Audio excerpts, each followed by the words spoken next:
ಎಲ್ಲರಿಗೂ ನಮಸ್ಕಾರ. ಶಶಿಕಲಾ ಮನ್ನಳ್ಳಿ ಯೂಟ್ಯೂಬ್ ಚಾನಲ್ಗೆ ತಮ್ಮೆಲ್ಲರಿಗೂ ಸ್ವಾಗತ. ಇವತ್ತು ನಾವು ತಿಳ್ಕೊಳ್ಳೋಕೆ ಹೊರಟಿರುವಂಥ ಒಂದು ವಿಷಯ ಅಂದರೆ ಕನ್ನಡ ಬೇಸಿಕ್. ಅಂದರೆ ಕನ್ನಡದಲ್ಲಿ ಎಷ್ಟು ಅಕ್ಷರಗಳಿದ್ದಾವೆ, ಅವುಗಳನ್ನು ಎಷ್ಟು ವಿಧಗಳಾಗಿ ವಿಂಗಡಿಸಿದ್ದೀವಿ, ಯಾವ ರೀತಿಯಾಗಿ ಉಚ್ಚರಿಸ್ತೀವಿ, ಈ ರೀತಿಯಾಗಿ ಒಂದು ಬೇಸಿಕ್ ಮಾಹಿತಿಯನ್ನು ನಾವು ತಿಳ್ಕೊಳ್ಳೋಣ. ನೀವು ನಮ್ಮ ಚಾನಲ್ನ ಮೊದಲನೇ ಬಾರಿ ನೋಡ್ತಾ ಇದ್ರೆ ನಮ್ಮ ಚಾನಲ್ನ ಸಬ್ಸ್ಕ್ರೈಬ್ ಮಾಡೋದನ್ನು ಮರಿಬೇಡಿ. ಹಾಗೆ ಈ ವಿಡಿಯೋನ ಕೊನೆವರೆಗೂ ನೋಡಿ ಇದು ಒಂದು ಮಾಹಿತಿಯನ್ನು ನೀವು ಪಡ್ಕೋಬಹುದು. ಮೊದಲನೇದಾಗಿ ಕನ್ನಡ ವರ್ಣಮಾಲೆಯಲ್ಲಿ ಒಟ್ಟು ಎಷ್ಟು ಅಕ್ಷರಗಳಿದ್ದಾವೆ ಅಂದರೆ 49. ಎಷ್ಟು ಅಕ್ಷರಗಳಿದ್ದಾವೆ? 49. ಅದು ರು ಅನ್ನು ಹೊರತುಪಡಿಸಿ. ಯಾಕಂದರೆ ಈ ರು ಅನ್ನು ಏನು ಮಾಡಿದ್ದಾರೆ, ಕನ್ನಡ ವರ್ಣಮಾಲೆಯಿಂದ ತೆಗೆದಿದ್ದಾರೆ. ಸೊ ಮೊದಲು 50 ಇತ್ತು. ಸೊ ಇವಾಗ ರು ಅನ್ನು ಹೊರತುಪಡಿಸಿ ಎಷ್ಟು ಒಟ್ಟು ಅಕ್ಷರಗಳಿದ್ದಾವೆ ಅಂದರೆ ಒಟ್ಟು 49 ಅಕ್ಷರಗಳು.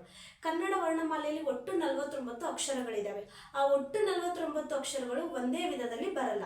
ಕನ್ನಡ ವರ್ಣಮಾಲೆಯನ್ನು ಏನು ಮಾಡ್ತೀವಿ, 3 ವಿಧಗಳಾಗಿ ವಿಂಗಡಣೆ ಮಾಡ್ತೀವಿ. 3 ವಿಧಗಳು. ಕನ್ನಡ ವರ್ಣಮಾಲೆನ 3 ವಿಧಗಳಾಗಿ ವಿಂಗಡಣೆ ಮಾಡ್ತೀವಿ. ಮೊದಲನೇದಾಗಿ ಸ್ವರಗಳು, ಎರಡನೇದಾಗಿ ವ್ಯಂಜನಗಳು,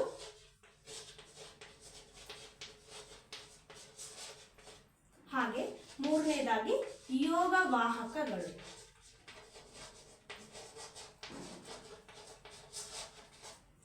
ಈ ಒಟ್ಟು 49 ಅಕ್ಷರಗಳು ಯಾವುವು, ಹಾಗೆ ಇವುಗಳನ್ನು ಯಾಕೆ ಸ್ವರಗಳು, ವ್ಯಂಜನಗಳು, ಯೋಗವಾಹಕಗಳು ಅಂತ ಹೇಳಿಬಿಟ್ಟು ನಾವು ಡಿವೈಡ್ ಮಾಡಿದ್ದೀವಿ. ಇವಾಗ ನೆಕ್ಸ್ಟ್ ತಿಳ್ಕೊಳ್ಳೋಣ. ಕನ್ನಡ ವರ್ಣಮಾಲೆಯಲ್ಲಿ ಒಟ್ಟು ಎಷ್ಟು ಅಕ್ಷರಗಳು? 49. ಎಷ್ಟು ವಿಧಗಳು? 3 ವಿಧಗಳು. ಅವು ಯಾವುವು? ಸ್ವರಗಳು, ವ್ಯಂಜನಗಳು, ಯೋಗವಾಹಕಗಳು. ಇವಾಗ ನಾವು ಒಂದೊಂದಾಗಿ ವಿಧಗಳ ಬಗ್ಗೆ ನಾವು ತಿಳ್ಕೊಳ್ಳೋಣ.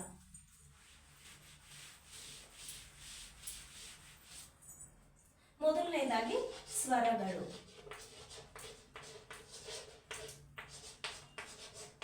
ಸ್ವರಗಳು ಒಟ್ಟು ಎಷ್ಟು ಅಕ್ಷರ? 13. ಆದರೆ ಈ ಕನ್ನಡ ವರ್ಣಮಾಲೆಯಲ್ಲಿ ಒಟ್ಟು 49 ಅಕ್ಷರಗಳು ಯಾವುವು ನಾವು ಕಂಡು ಹಿಡ್ಕೋಬೇಕಲ್ಲ. ಫಸ್ಟು ಅ, ಆ, ಇ, ಉ, ರು, ಎ, ಐ, ಓ, ಔ, ಅಹ. ಹಾಗೆ ಕ, ಖ, ಗ, ಞ, ಚ, ಛ, ಜ, ಞ, ಟ, ಠ, ಡ, ಣ, ತ, ಥ, ದ, ನ, ಪ, ಫ, ಬ, ಮ, ಯ, ರ, ಲ, ವ, ಶ, ಸ, ಹ, ಳ. ಒಟ್ಟು ಎಷ್ಟು ಅಕ್ಷರಗಳಿದ್ದಾವೆ? 49 ಅಕ್ಷರಗಳು. ಈ 49 ಅಕ್ಷರಗಳನ್ನು ನಾವು ಯಾವ ರೀತಿ ವಿಂಗಡಣೆ ಮಾಡಿದ್ದೀವಿ? ಫಸ್ಟ್ ಅದಿಂದ ಅವುವರೆಗೂ, ಎಲ್ಲಿಯವರೆಗೂ? ಅದಿಂದ ಅವುವರೆಗೂ ಎಷ್ಟು ಅಕ್ಷರಗಳಿದ್ದಾವೆ? ಇವುಗಳನ್ನು ಏನಂತ ಕರಿತೀವಿ? ಸ್ವರಗಳು. 1, 2, 3, 4, 5, 6, 7, 8, 9, 10, 11, 12, 13. ಸ್ವರಗಳು ಎಷ್ಟು? 13 ಸ್ವರಗಳು. ಹಾಗಿದ್ರೆ ಸ್ವರಗಳು ಅಂದರೆ ಏನು? ಯಾಕೆ ನಾವು ಸ್ವರಗಳನ್ನು ಡಿವೈಡ್ ಮಾಡಿದ್ವಿ, ವ್ಯಂಜನಗಳನ್ನು ಸಪ್ರೇಟ್ ಮಾಡಿದ್ವಿ, ಯೋಗವಾಹಕಗಳನ್ನು ಸಪ್ರೇಟ್ ಮಾಡಿದ್ವಿ ಅಂದರೆ ಸ್ವರಗಳು ಏನಂದರೆ ನಾವು ಸ್ವತಂತ್ರವಾಗಿ ಉಚ್ಚರಿಸಲ್ಪಡುವಂತಹ ಅಕ್ಷರಗಳನ್ನು ಏನಂತ ಕರಿತೀವಿ? ಸ್ವರಗಳು ಅಂತ ಕರಿತೀವಿ. ಅಂದರೆ ಇಲ್ಲಿ ನಾವು ವ್ಯಂಜನಗಳ ಸಹಾಯ ತಗೊಳ್ಳೋದಿಲ್ಲ, ಹಾಗೆ ಯೋಗವಾಹಕಗಳ ಸಹಾಯ ತಗೊಳ್ಳೋದಿಲ್ಲ. ನೀವು ಅಬ್ಸರ್ವ್ ಮಾಡಿ, ಆ ಈ ರೀತಿ ನಾವು ಸ್ವತಂತ್ರವಾಗಿ ಉಚ್ಚರಿಸ್ತೀವಿ. ಆದರೆ ವ್ಯಂಜನಗಳನ್ನು ಉಚ್ಚರಿಸಬೇಕಾದ್ರೆ ಏನಂತ? ಕ ಅಂದರೆ ಕದಲ್ಲಿ ಅ ಸೇರ್ಕೊಂಡಿದೆ. ಇವುಗಳನ್ನು ಏನಂತ ಕರೀತಾರೆ? ಸ್ವರಗಳ ಸಹಾಯದಿಂದ ಉಚ್ಚರಿಸುವ. ನಾವು ನೆಕ್ಸ್ಟ್ ವ್ಯಂಜನ ಬಂದಾಗ ತಿಳ್ಕೊಳ್ಳೋಣ. ಇವಾಗ ಸ್ವರಗಳು ಅಂದರೆ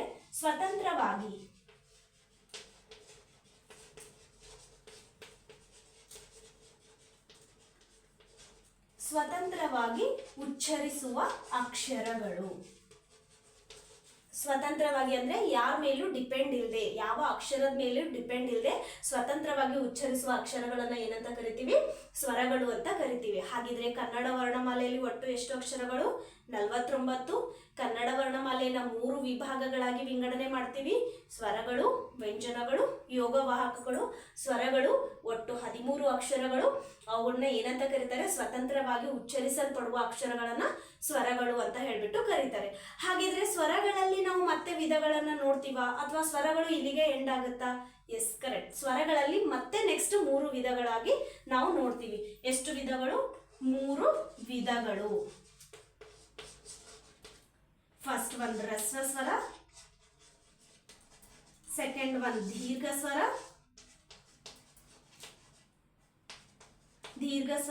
ಥರ್ಡ್ ಒನ್ ಪುತ್ಲ ಸ್ವರ.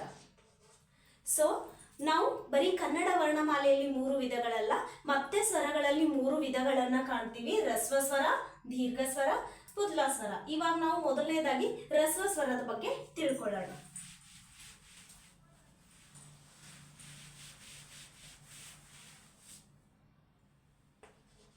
ಮೊದಲನೇದೇನು? ಹ್ರಸ್ವ ಸ್ವರ.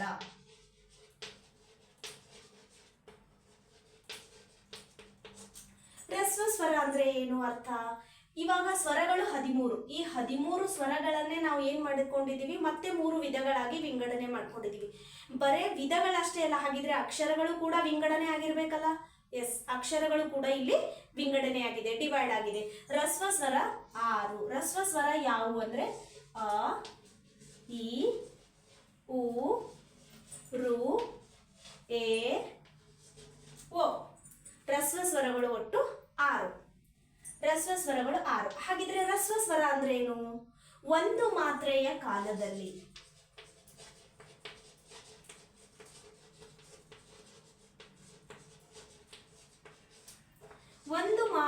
ಕಾಲದಲ್ಲಿ ಉಚ್ಚರಿಸುವ ಅಕ್ಷರಗಳು. ಯಾಕೆ ನಾವು ಹ್ರಸ್ವ ಸ್ವರನ ಒಂದು ಮಾತ್ರೆಯ ಕಾಲದಲ್ಲಿ? ಹಾಗಿದ್ರೆ ಮಾತ್ರೆ ಅಂದ್ರೆ ಏನು? ಮಾತ್ರೆ ಅಂದ್ರೆ ಒಂದು ಅಕ್ಷರ ನಾವು ಏನು ಉಚ್ಚರಿಸ್ತೀವಿ, ಹೇಳ್ತೀವಲ್ಲ, ಆ ಹೇಳ್ಬೇಕಾದ್ರೆ ಒಂದು ಟೈಮ್ನ ತಗೋತೀವಿ. ಇವಾಗ ನಾನು ಇಷ್ಟೆಲ್ಲ ಎಕ್ಸ್ಪ್ಲೇನ್ ಮಾಡಬೇಕಾದ್ರೆ, ಬರಿಬೇಕಾದ್ರೆ ನನಗೆ ಟೈಮ್ ಬೇಕು. ಸೊ ಅದೇ ರೀತಿ ಒಂದು ಅಕ್ಷರ ಹೇಳಬೇಕಾದ್ರೆ ನಾವು ಎಷ್ಟು ಟೈಮ್ ತಗೋತೀವಿ, ಆ ಟೈಮನ್ನು, ಸಮಯವನ್ನು ಏನಂತ ಕರೀತಾರೆ? ಮಾತ್ರೆ ಅಂತ ಹೇಳ್ಬಿಟ್ಟು ಕರೀತಾರೆ. ನಾವು ತಗೊಳ್ಳೋ ಟ್ಯಾಬ್ಲೆಟ್ ಅಲ್ಲ, ಒಂದು ಅಕ್ಷರ ಹೇಳುವಂತಹ ಸಮಯ, ಆ ಸಮಯಕ್ಕೆ ಏನಂತ ಕರಿತೀವಿ? ಮಾತ್ರೆ ಅಂತ ಹೇಳ್ಬಿಟ್ಟು ಕರಿತೀವಿ. ಸೊ ಒಂದು ಮಾತ್ರೆಯ ಕಾಲದಲ್ಲಿ ಉಚ್ಚರಿಸಲ್ಪಡುವ ಅಕ್ಷರಗಳನ್ನ ಏನಂತ ಕರಿತೀವಿ? ಹ್ರಸ್ವ ಸ್ವರ ಅಂತ ಕರಿತೀವಿ.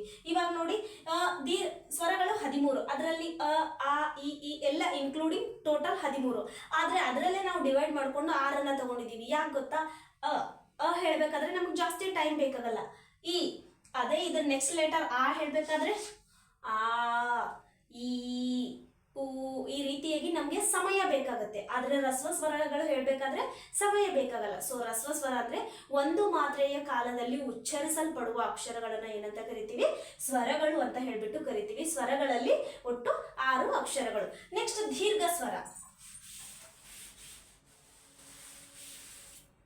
ನೆಕ್ಸ್ಟ್ ದೀರ್ಘ ಸ್ವರ. ದೀರ್ಘ ಸ್ವರಗಳು ಎಷ್ಟು? 7. ಯಾವುವು? ಆ, ಈ, ಉ, ಎ, ಐ, ಓ, ಔ. ನೋಡಿ, 1 2 3 4 5 6 7 7 ಅಕ್ಷರಗಳು. ದೀರ್ಘ ಸ್ವರ ಅಂದ್ರೇನು?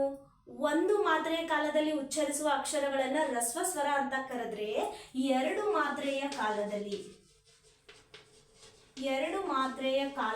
ಉಚ್ಚರಿಸಲ್ಪಡುವ ಅಕ್ಷರಗಳು.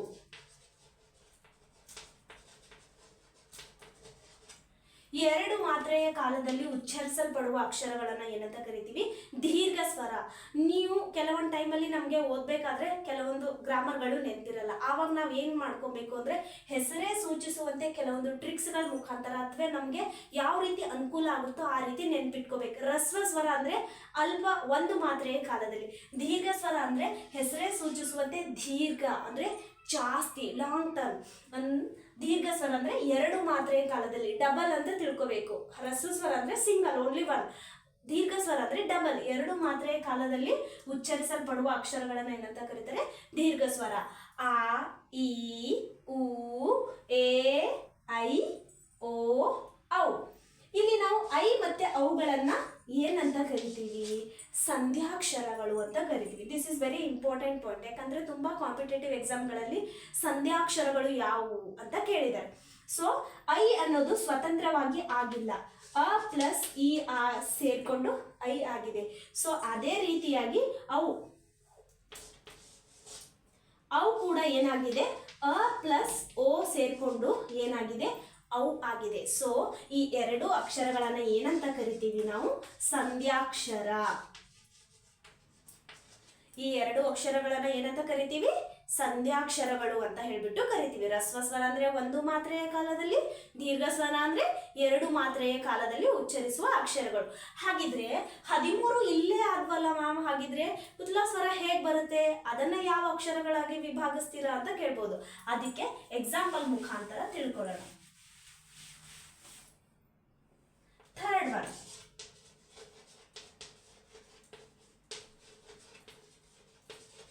ಇದು ಅಂದ್ರೆ ಎರಡು ಮಾತ್ರೆಗಿಂತ ಹೆಚ್ಚಿನ ಕಾಲದಲ್ಲಿ, ಅದಕ್ಕಿಂತ ಹೆಚ್ಚು ಟೈಮ್ ತಗೋಬಹುದು. ಎಕ್ಸಾಂಪಲ್ ನಾವು ಅಮ್ಮ ಅಂತ ಹೇಳ್ಬಿಟ್ಟು ಕೂಗ್ತೀವಿ, ಅಮ್ಮ. ಪುತ್ಲ ಸ್ವರನ ಇಂಗ್ಲಿಷ್ ಪದದ ಎಸ್ ಪದದಿಂದ ನಾವು ಸೂಚಿಸ್ತೀವಿ. ಅಂದ್ರೆ ಅಮ್ಮ ಬಾ ಇಲ್ಲಿ, ಅಯ್ಯೋ ಅಂದ್ರೆ ನಾವು ಈ ರೀತಿ ಹೇಳ್ಬೇಕಾದ್ರೆ, ಯಾವುದು ಅಯ್ಯೋ ಅಂತ ಹೇಳ್ಬೇಕಾದ್ರೆ, ಅಮ್ಮ ಅಂತ ಹೇಳ್ಬೇಕಾದ್ರೆ ರಸ್ವ ಸ್ವರನೂ ಯೂಸ್ ಮಾಡಲ್ಲ, ದೀರ್ಘ ಸ್ವರನೂ ಯೂಸ್ ಮಾಡಲ್ಲ, ಅಂದ್ರೆ ಆ ಒಂದು ಟೈಮ್ ಯೂಸ್ ಮಾಡಲ್ಲ. ಅದಕ್ಕಿಂತ ಏನ್ ಮಾಡ್ತೀವಿ, ಜಾಸ್ತಿ ಸಮಯ ತಗೋತೀವಿ. ಸೊ ಅದನ್ನ ಏನಂತ ಕರೀತಾರೆ, ಪುತ್ಲ ಸ್ವರ ಅಂತ ಕರೀತಾರೆ. ಇಲ್ಲಿ ಯಾವುದೇ ಅಕ್ಷರಗಳು ಅಂದ್ರೆ ರಸ್ವ ಸ್ವರದ ಅಕ್ಷರಗಳು ಬರಲ್ಲ. ರಸ್ವ ಸ್ವರ ದೀರ್ಘ ಸ್ವರದಲ್ಲೇ ಕಂಪ್ಲೀಟ್ ಆಗುತ್ತೆ. ಆದ್ರೆ ಇದಕ್ಕೆ ಎಕ್ಸಾಂಪಲ್ ಕೇಳ್ತಾರೆ. ಈ ರೀತಿ ಅಮ್ಮ ಅಂತ ಕೊಟ್ಬಿಟ್ಟು ಇದು ಯಾವ ಸ್ವರಕ್ಕೆ ಉದಾಹರಣೆಯಾಗಿದೆ, ರಸ್ವ ಸ್ವರ, ದೀರ್ಘ ಸ್ವರ, ಅಲ್ಪ ಪ್ರಾಣ, ಪುತ್ಲ ಸ್ವರ ಅಂತ ಈ ರೀತಿ ಕೇಳ್ತಾರೆ. ಸೊ ನಾವು ಅದಕ್ಕೆ ಇದನ್ನ ನೆನ್ಪಿಟ್ಕೊಬೇಕು. ನೆಕ್ಸ್ಟ್ ಸ್ವರಗಳು ಕಂಪ್ಲೀಟ್. ನೆಕ್ಸ್ಟ್ ವ್ಯಂಜನಗಳು. ವ್ಯಂಜನಗಳು ಎಷ್ಟು ಅಂತ ಹೇಳಿದ್ವಿ, ವ್ಯಂಜನಗಳು 34, ಸ್ವರಗಳು 13, ವ್ಯಂಜನಗಳು 34. ವ್ಯಂಜನಗಳು 34 ಯಾವುದು, ಕ ಟು ಳ, ಕ ಟು ಳ. ವ್ಯಂಜನಗಳು ಅಂದ್ರೆ ಏನು, ಸ್ವರಗಳ ಸಹಾಯದಿಂದ ಉಚ್ಚರಿಸಲ್ಪಡುವ ಅಕ್ಷರಗಳನ್ನ ಏನಂತ ಕರಿತೀವಿ, ವ್ಯಂಜನಗಳು ಅಂತ ಕರಿತೀವಿ. ಸ್ವರಗಳು ಪ್ಲಸ್ ವ್ಯಂಜನ, ವ್ಯಂಜನ. ಇವಾಗ ನಾವು ಕ ನ ಹಾಗೆ ಡೈರೆಕ್ಟ್ ಆಗಿ ಅ ಹೇಳ್ದಾಗ ಹೇಳ್ತಿದೀವ, ಆ ಹೇಳ್ದಾಗ ಹೇಳ್ತಿದೀವ, ಇಲ್ಲ. ಕ ಅಂದ್ರೆ ಇದರಲ್ಲಿ ಏನ್ ಸೇರ್ಕೊಂಡಿದೆ, ಸ್ವರಾಕ್ಷರ. ಕ ಪ್ಲಸ್ ಅ ಇಸ್ ಈಕ್ವಲ್ ಟು ಕ. ನಾವು ಕಾಗುಣಿತ ಅಕ್ಷರಗಳು ಕೂಡ ಅಷ್ಟೇ, ಸ್ವರಗಳ ಸಹಾಯದಿಂದನೇ ನಾವು ಅದನ್ನ ಬರಿತೀವಿ, ಉಚ್ಚರಿಸ್ತೀವಿ. ಕ ಪ್ಲಸ್ ಆ ಇಸ್ ಈಕ್ವಲ್ ಟು ಕ, ಕ ಪ್ಲಸ್ ಇ ಇಸ್ ಈಕ್ವಲ್ ಟು ಕಿ. ಈ ರೀತಿಯಾಗಿ ಸ್ವರಗಳ ಸಹಾಯದಿಂದ ಉಚ್ಚರಿಸುವಂತಹ ಅಕ್ಷರಗಳನ್ನು ಏನಂತ ಕರಿತೀವಿ, ವ್ಯಂಜನಗಳು ಅಂತ ಕರಿತೀವಿ. ವ್ಯಂಜನಗಳಲ್ಲಿ ಒಟ್ಟು ಎಷ್ಟು ಅಕ್ಷರಗಳು, 34. ಹಾಗೆ ವ್ಯಂಜನಗಳನ್ನ ಮತ್ತೆ ಏನ್ ಮಾಡ್ತೀವಿ, ನಾವು ಎರಡು ಭಾಗಗಳಾಗಿ ವಿಂಗಡಣೆ ಮಾಡ್ತೀವಿ. ಯಾವುದು, ವರ್ಗೀಯ ವ್ಯಂಜನ, ವರ್ಗೀಯ, ಅವರ್ಗೀಯ. ವರ್ಗೀಯ ವ್ಯಂಜನ, ಅವರ್ಗೀಯ ವ್ಯಂಜನ. ಹಾಗಿದ್ರೆ ಇಲ್ಲಿ ಅಕ್ಷರಗಳು ಡಿವೈಡ್ ಆಗುತ್ತಾ, ಎಸ್, ಅಕ್ಷರಗಳು ಕೂಡ ಡಿವೈಡ್ ಆಗುತ್ತೆ. ವರ್ಗೀಯ ವ್ಯಂಜನ ಟೋಟಲ್ 25, ವರ್ಗೀಯ ವ್ಯಂಜನ 9. ವರ್ಗೀಯ ವ್ಯಂಜನ ಹಾಗಿದ್ರೆ 25 ಯಾವುದು, ಕ, ಖ, ಗ, ಞ, ಹಾಗೆ ಚ, ಠ, ಥ ಮತ್ತೆ ಪ. ಒಟ್ಟು 25 ಅಕ್ಷರಗಳು. ಇದನ್ನ ಇವಾಗ ತಿಳ್ಕೊಳ್ಳೋಣ. ವರ್ಗೀಯ ವ್ಯಂಜನ. ವರ್ಗೀಯ ವ್ಯಂಜನ 25. ಕ, ಖ, ಗ, ಘ, ಞ, ಚ, ಛ, ಜ, ಝ, ಞ, ಟ, ಠ, ಡ, ಢ, ಣ, ತ, ಥ, ದ, ದ, ನ, ಪ, ಫ, ಬ, ಬ, ಮ. 25. 5 5 5 5 5 ಪ್ಲಸ್ 5 ಪ್ಲಸ್ 5 ಅಂದ್ರೆ 25 ಅಕ್ಷರಗಳು. ಹಾಗಿದ್ರೆ ವರ್ಗೀಯ ವ್ಯಂಜನ, ವ್ಯಂಜನ ಅಂದ್ರೆ ಏನಂತ ಕರೆದ್ವಿ, ಸ್ವರಗಳ ಸಹಾಯದಿಂದ ಉಚ್ಚರಿಸುವ ಅಕ್ಷರಗಳು. ವರ್ಗೀಯ ವ್ಯಂಜನ 25. ಈ ವರ್ಗೀಯ ವ್ಯಂಜನನೇ ಮತ್ತೆ ಏನಾಗುತ್ತೆ, 3 ವಿಧಗಳು. ವರ್ಗೀಯ ವ್ಯಂಜನದಲ್ಲಿ ಮತ್ತೆ 3 ವಿಧಗಳು. ಮೊದಲನೇದು ಅಲ್ಪ ಪ್ರಾಣ, ಮಹಾಪ್ರಾಣ, ಎರಡನೇದು ಮಹಾಪ್ರಾಣ, ಮೂರನೇದು ಅನುನಾಸಿಕ. ಅನುನಾಸಿಕ ಅಲ್ಪ ಪ್ರಾಣ 10, ಮಹಾಪ್ರಾಣ 10, ಹಾಗೆ ಅನುನಾಸಿಕ 5. ಟೋಟಲ್ ಎಷ್ಟು? 5 ಅಕ್ಷರ. ನಾವು ಇಷ್ಟೆಲ್ಲ ತಿಳ್ಕೋಬೇಕಾ ಗ್ರಾಮರಲ್ಲಿ? ಕನ್ನಡ ವರ್ಣಮಾಲೆ ಬರೀ 49 ಅಕ್ಷರಗಳು, ಹಾಗೆ ಸ್ವರಗಳು 13, ವ್ಯಂಜನಗಳು 34, ಯೋಗವಾಹಕಗಳು ಇಷ್ಟು, ಮತ್ತೆ ವರ್ಗೀಯ ವ್ಯಂಜನ 25, ವರ್ಗೀಯ ವ್ಯಂಜನ 9, ಇಷ್ಟು ತಿಳ್ಕೊಂಡ್ರೆ ಸಾಕಲ್ವಾ? ಅಕ್ಷರಗಳು ನಮಗೆ ಗೊತ್ತಿರುತ್ತೆ ಅಂತ ನೀವು ಕೇಳ್ಬೋದು. ನಾವು ಎಷ್ಟು ಡೀಪ್ ಆಗಿ ತಿಳ್ಕೊತೀವೋ ಅಷ್ಟು ಅದ್ರ ಬಗ್ಗೆ ನಮಗೆ ಮಾಹಿತಿ ಗೊತ್ತಾದಷ್ಟು ನಮ್ಮ ತಲೆಯಲ್ಲಿ ಏನಾಗುತ್ತೆ ಅಂದರೆ ಅದ್ರ ಬಗ್ಗೆ ಜಾಸ್ತಿ ಇನ್ಫಾರ್ಮೇಷನ್ ಗೊತ್ತಾದಷ್ಟು ನಮಗೆ ಜಾಸ್ತಿ ದಿವಸಗಳ ಕಾಲ ತುಂಬ ನೆನಪಿರುತ್ತೆ ಚೆನ್ನಾಗಿ. ಸೊ ಅಷ್ಟೇ ಅಲ್ಲದೆ ಕಾಂಪಿಟೇಟಿವ್ ಎಕ್ಸಾಮ್ಗಳಿಗೆ ಬರೀ ಡೈರೆಕ್ಟ್ ಆಗಿ ಸ್ವರಗಳು ಎಷ್ಟು, ವ್ಯಂಜನಗಳು ಎಷ್ಟು ಅಂತ ಕೇಳಲ್ಲ. ಕೆಲವೊಂದು ಟೈಮ್ ಏನು ಮಾಡ್ತಾರೆ, ಅಲ್ಪ ಪ್ರಾಣಗಳು ಎಷ್ಟು, ಅಲ್ಪ ಪ್ರಾಣ ಅಂದರೇನು ಅಂದರೆ ಮೀನಿಂಗ್ ಕೊಟ್ಬಿಟ್ಟು ಇದು ಅರ್ಥ ಯಾವುದು, ಅಲ್ಪ ಪ್ರಾಣನ, ಮಹಾಪ್ರಾಣನ, ಹ್ರಸ್ವ ಸ್ವರನ, ದೀರ್ಘ ಸ್ವರನ, ಈ ರೀತಿಯಾಗಿ ಕೇಳ್ತಾರೆ. ಸೊ ಅದಕ್ಕೆ ನಾವು ಏನು ಮಾಡಬೇಕು, ಫುಲ್ ಕೆಲವೊಂದು ಟೈಮ್ ಡೀಟೇಲ್ ಆಗಿ ತಿಳ್ಕೊಬೇಕಾಗುತ್ತೆ. ಸೊ ಅಲ್ಪ ಪ್ರಾಣ ಅಕ್ಷರಗಳು 10. ಹಾಗಿದ್ರೆ ಅಲ್ಪ ಪ್ರಾಣ ಅಂದರೆ ಏನು? ಅಲ್ಪ ಪ್ರಾಣ ಅಕ್ಷರಗಳು 10 ಯಾವುದು? ವರ್ಗೀಯ ವ್ಯಂಜನದ ಮೊದಲನೇ ಸಾಲು ಹಾಗೆ ಮೂರನೇ ಸಾಲು ಏನು ಬರುತ್ತೆ? ಅಲ್ಪ ಪ್ರಾಣ ಬರುತ್ತೆ. ಅಲ್ಪ ಪ್ರಾಣ ಕ, ಚ, ಟ, ತ, ಪ, ಗ, ಜ, ಡ, ದ, ಬ. ಇದು ಯಾವುದು? ಅಲ್ಪ ಪ್ರಾಣಗಳು. ಹಾಗಿದ್ರೆ ಅಲ್ಪ ಪ್ರಾಣ ಅಂದ್ರೆ ಏನು? ಅಲ್ಪ ಪ್ರಾಣ ಅಂದ್ರೆ ನೀವು ಇಲ್ಲಿ ಒಂದು ಟ್ರಿಕ್ಸ್ ಮುಖಾಂತರ ನೆನ್ಪಿಟ್ಕೋಬಹುದು. ಹೇಗೆ? ರಸಸ್ವರ ಅಂದ್ರೇನು, ದೀರ್ಘಸ್ವರ ಅಂದ್ರೇನು, ಹಾಗೆ ಅಲ್ಪ ಪ್ರಾಣ, ಮಹಾಪ್ರಾಣ ಇವು ಯಾವ್ದ್ರ ವಿಧಗಳು, ಇದ್ರ ಅರ್ಥ ಹೇಗೆ ನೆನ್ಪಿಟ್ಕೋಬಹುದು ಅಂತ ನೀವು ಕನ್ಫ್ಯೂಸ್ ಆಗಿರ್ಬೋದು. ಅಲ್ಪ ಪ್ರಾಣ ಹೆಸರೇ ಸೂಚಿಸೋ ಹಾಗೆ ಪ್ರಾಣ. ಪ್ರಾಣ ಅಂದರೆ ನಾವು ಉಸಿರಾಡೋಕ್ಕೆ, ನಮ್ಮ ದೇಹದಲ್ಲಿ ಜೀವ ಇರೋಕ್ಕೆ ನಮಗೆ ನಾವು ಉಸಿರಾಡಬೇಕಾ, ಗಾಳಿ ತಗೋಬೇಕಲ್ವಾ? ಸೊ ಪ್ರಾಣ. ಅಲ್ಪ ಅಂದರೆ ಸ್ವಲ್ಪ ಸಮಯ, ಸ್ವಲ್ಪ ಅಂತ ಅರ್ಥ. ಸೊ ಸ್ವಲ್ಪ ಸಮಯ ಅಥವಾ ಅಲ್ಪ ಉಸಿರಿನ ಸಹಾಯದಿಂದ ಉಚ್ಚರಿಸಲ್ಪಡುವ ಅಕ್ಷರಗಳನ್ನು ಏನಂತ ಕರಿತೀವಿ? ಅಲ್ಪ ಪ್ರಾಣ. ಕಡಿಮೆ ಉಸಿರಿನ ಸಹಾಯ, ಅಲ್ಪ ಅಂದರೆ ಸ್ವಲ್ಪ ಅಥವಾ ಕಡಿಮೆ ಅಂತ ಕರಿತೀವಿ. ಸೊ ಕಡಿಮೆ ಉಸಿರಿನ ಸಹಾಯದಿಂದ ಉಚ್ಚರಿಸುವ ಅಕ್ಷರಗಳನ್ನು ಏನಂತ ಕರಿತೀವಿ? ಅಲ್ಪ ಪ್ರಾಣ ಅಂತ ಹೇಳ್ಬಿಟ್ಟು ಕರಿತೀವಿ. ಇವಾಗ ಎಕ್ಸಾಂಪಲ್ ನೋಡಿ, ಕ, ಚ. ನಾವು ಡೀಪಾಗಿ ಉಸಿರು ತಗೊತಾ ಇಲ್ಲ, ನಾರ್ಮಲ್ ಆಗಿ ಕ್ಯಾಶುವಲ್ ಆಗಿ ಕ, ಚ, ಟ, ತ, ಪ ಅಂತ ಹೇಳ್ತಾ ಇದ್ವಿ. ಹಾಗಿದ್ರೆ ಮಹಾಪ್ರಾಣ ಅಂದ್ರೇನು? ಹೆಸರೇ ಸೂಚಿಸುವಾಗೆ ಮಹಾ, ಜಾಸ್ತಿ ಅಂದರೆ ಹೆಚ್ಚು ಉಸಿರಿನ ಸಹಾಯದಿಂದ ಉಚ್ಚರಿಸುವ ಅಕ್ಷರಗಳನ್ನು ಏನಂತ ಕರಿತೀವಿ? ಮಹಾಪ್ರಾಣ. ಹಾಗಿದ್ರೆ ಅದು ಯಾವುದು? ಇದು ವರ್ಗೀಯ ವ್ಯಂಜನದ ಎರಡನೇ ಸಾಲು, ನಾಲ್ಕನೇ ಸಾಲು ಸಮ ಸಂಖ್ಯೆ ಬರುತ್ತೆ. ಅಲ್ಪ ಪ್ರಾಣಕ್ಕೆ ಆಡ್ ನಂಬರ್ ಬರುತ್ತೆ, ಅಂದ್ರೆ ಬೆಸ ಸಂಖ್ಯೆ ಬರುತ್ತೆ. ಮೊದಲನೇ ಸಾಲು, ಮೂರನೇ ಸಾಲು ಅಲ್ಪ ಪ್ರಾಣ, ಮಹಾಪ್ರಾಣ ಎರಡನೇ ಸಾಲು, ನಾಲ್ಕನೇ ಸಾಲು. ಹೇಗೆ ಜಾಸ್ತಿ ಟೈಮ್ ತಗೊಳುತ್ತೆ, ಹೇಗೆ ಜಾಸ್ತಿ ಉಸಿರಿನಿಂದ ಹೇಳ್ತೀವಿ ನಾವು? ಕ್ಯಾಶುವಲ್ ಆಗಿ ಹೇಳ್ತೀವಿ ಅಂತ ಹೇಳ್ಬೋದು. ನೀವು ನೋಡಿ, ಅಬ್ಸರ್ವ್ ಮಾಡಿ. ಖ, ಕ, ಖ, ಗ, ಘ ಅಂದ್ರೆ ನಾವು ಜಾಸ್ತಿ ಉಸಿರಿನ ಸಹಾಯದಿಂದ ಹೇಳ್ತಾ ಇದೀವಲ್ವಾ? ಛ, ಠ, ಥ, ಫ ಈ ರೀತಿಯಾಗಿ ಕಡಿಮೆ ಉಸಿರಿನ ಸಹಾಯದಿಂದ ಉಚ್ಚರಿಸುವ ಅಕ್ಷರಗಳನ್ನು ಏನಂತ ಕರಿತೀವಿ? ಅಲ್ಪ ಪ್ರಾಣ. ಹಾಗೆ ಹೆಚ್ಚು ಉಸಿರಿನ ಸಹಾಯದಿಂದ ಉಚ್ಚರಿಸುವ ಅಕ್ಷರಗಳನ್ನು ಏನಂತ ಕರಿತೀವಿ? ಮಹಾಪ್ರಾಣ. ಹಾಗಿದ್ರೆ ಅನುನಾಸಿಕಗಳಂದ್ರೆ ಏನು? ಎಸ್, ಅನುನಾಸಿಕಗಳಂದ್ರೆ ಈ ಉಳ್ಕೊಂಡಿರುವಂತ 5 ಅಕ್ಷರಗಳು ಮೂಗಿನ ಸಹಾಯದಿಂದ ಉಚ್ಚರಿಸುವ. ಅದು ಹೇಗೆ ಮೂಗಿನ ಸಹಾಯದಿಂದ ಉಚ್ಚರಿಸ್ತೀವಿ? ನಾವು ಬಾಯಿಂದನೇ ಮಾತಾಡ್ತೀವಲ್ಲ ಅಂತ ಕೇಳ್ಬೋದು. ನೀವು ಈ ವರ್ಡ್ಗಳನ್ನ ಹೇಳಿ, ಆವಾಗ ನಿಮ್ಗೆ ಆಟೋಮೆಟಿಕ್ ಆಗಿ ಗೊತ್ತಾಗುತ್ತೆ. ಕ, ಖ, ಘ, ಘ, ಞ, ಞ, ನ, ನ, ಮ. ನಾವು ಹೇಳ್ತಾ ಇರೋದು ಬಾಯಿಂದ ಆದ್ರೂ ಕೂಡ ಉಚ್ಚರಿಸ್ತಾ ಇರೋದು ಹಾಗೆ ಸೌಂಡ್ ಬರೋದು, ಮೂಮೆಂಟ್ ಬರೋದು ಮೂಗಿಂದ ಬರುತ್ತೆ. ಸೊ ಇವುಗಳನ್ನ ಏನಂತ ಕರಿತೀವಿ? ಅನುನಾಸಿಕ. ಮೂಗಿನ ಸಹಾಯದಿಂದ ಉಚ್ಚರಿಸುವ ಅಕ್ಷರಗಳನ್ನ ಏನಂತ ಕರಿತೀವಿ? ಅನುನಾಸಿಕಗಳು ಅಂತ ಕರಿತೀವಿ. ನೆಕ್ಸ್ಟ್, ಯೋಗವಾಹಕಗಳು. ವರ್ಗೀಯ ವ್ಯಂಜನ 25 ಆಯ್ತು. ಹಾಗಿದ್ರೆ ಅವರ್ಗೀಯ ವ್ಯಂಜನ ಎಷ್ಟು? ಅದು 9.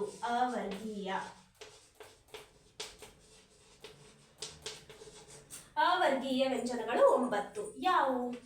ಯ, ರ, ಲ, ವ, ಶ, ಶ, ಸ, ಹ, ಳ. 3 3 3. ಸೊ ಇದು 9. ಇದ್ರಲ್ಲಿ ಅವರ್ಗೀಯ ವ್ಯಂಜನಗಳು ಎಷ್ಟು ಅಂತ ಡೈರೆಕ್ಟ್ ಆಗಿ ನಿಮಗೆ ಕೇಳ್ತಾರೆ ಅಷ್ಟೇ. ಸೊ ನಾವು ನೆಕ್ಸ್ಟ್ ಉಳ್ಕೊಂಡಿರೋದು ಒಂದು ಯಾವುದು?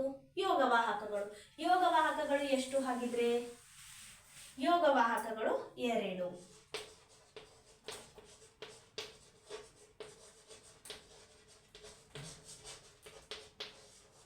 ಅದು ಯಾವುದು?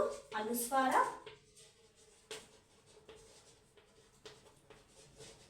ವಿಸರ್ಗ.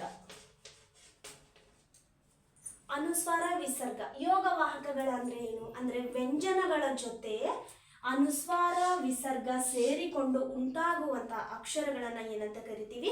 ಯೋಗವಾಹಕಗಳು. ನಾವು ಕಾಗುಣಿತ ಬರಿಬೇಕಾದ್ರೆ ಲಾಸ್ಟ್ ಕಂ ಕಹ, ಗಂ ಗಹ ಈ ರೀತಿಯ ಕರಿತೀವಲ್ಲ. ಹಾಗಿದ್ರೆ ಲಾಸ್ಟ್ ಅಲ್ಲಿ ಆಡ್ ಆಗಿರೋ 1000 ಏನದು? ಎಸ್ 10 ಹಾಗಿದ್ರೆ ಅನುಸ್ವಾರ. 00 2 0 ಸೊನ್ನೆಗಳು ಬಂದ್ರೆ ಅದನ್ನ ಏನಂತ ಕರಿತೀವಿ? ವಿಸರ್ಗ. ಹಾಗಿದ್ರೆ ಯೋಗವಾಹಕಗಳಂದ್ರೆ ಏನು? ಎಸ್, ಯೋಗವಾಹಕಗಳು ಅಂದ್ರೆ ನಾವು ಏನಂತ ಕರಿತೀವಿ? ಸಂಸ್ಕೃತದಲ್ಲಿ ಯೋಗ ಅಂದ್ರೆ ಸಂಬಂಧ, ಸಂಬಂಧ. ವಾಹಕ ಅಂದ್ರೆ ಹೊಂದಿದ.